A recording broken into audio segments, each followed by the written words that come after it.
美国众议院投票谴责中国，8位美军上将却保持沉默，其原因是什么？观众朋友，大家好，我是付先少。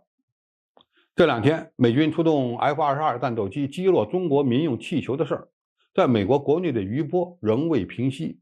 美方不顾中方反复说明，执意动用武力，明显反应过度，击落中国民用气球，成为美国文化中的最后精神胜利法的典型表征。事实也是这样。随后，美国的政客们开启了自嗨模式。美国众议院进行了一项谴责中国气球入侵美国领空的投票，结果为491-0，所有众议员一致指责中国，充分证明了美国政坛反华就是政治正确。美国政客在气球事件上几乎没有理性可言。拜登在刚刚进行的国情咨文演讲中，同样大肆渲染美军击落中国气球的伟大成就。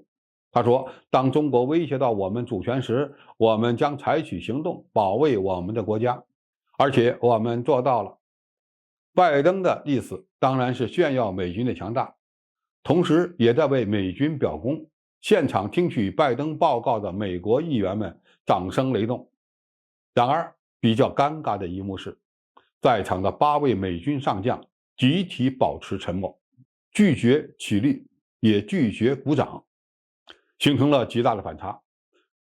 是美国的将军们不能在听取国情咨文时鼓掌吗？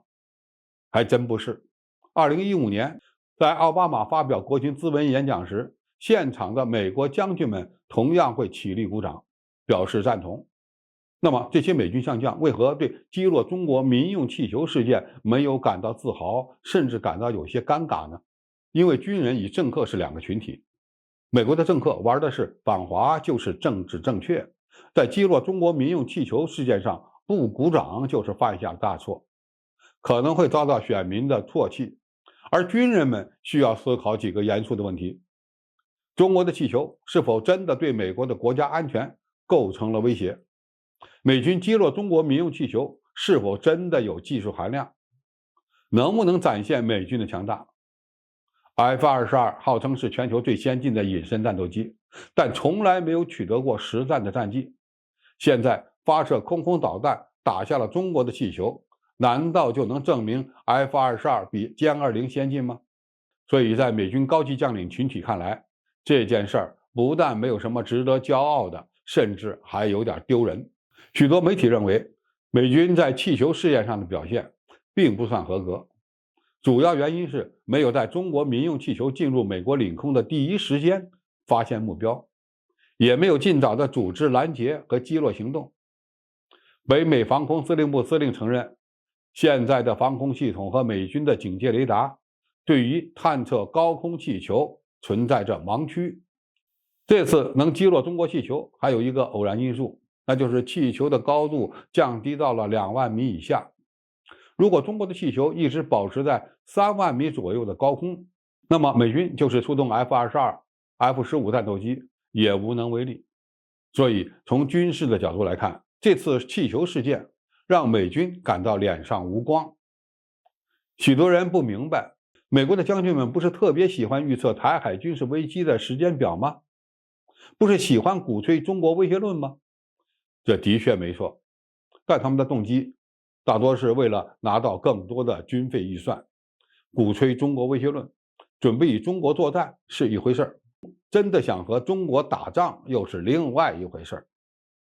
从气球事件可以看出来，美国的许多政客在对待中国的问题上是非常不理性的，而美国军队高层的头脑则相对比较清醒。由此可见，中国军队将要面对的不是头脑发热的政客，而是一个强大而冷静的军事对手。这个现实也说明，很难让美国的政客们吃退烧药给头脑降温，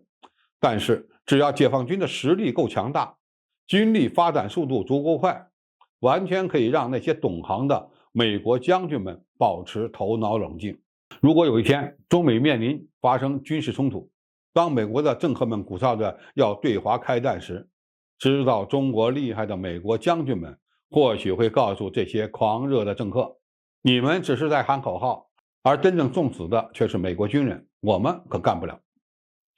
气球事件终将落下帷幕，但是我们要明白，让美国人保持头脑冷静的最好办法，那就是通过加速自己的军事科技进步，不断提升解放军强大的作战能力。先让美国的将军们保持清醒，那么美国政客们的任何鼓噪都将失去意义。好，今天评述就到这里，谢谢大家收看，我们下期再见。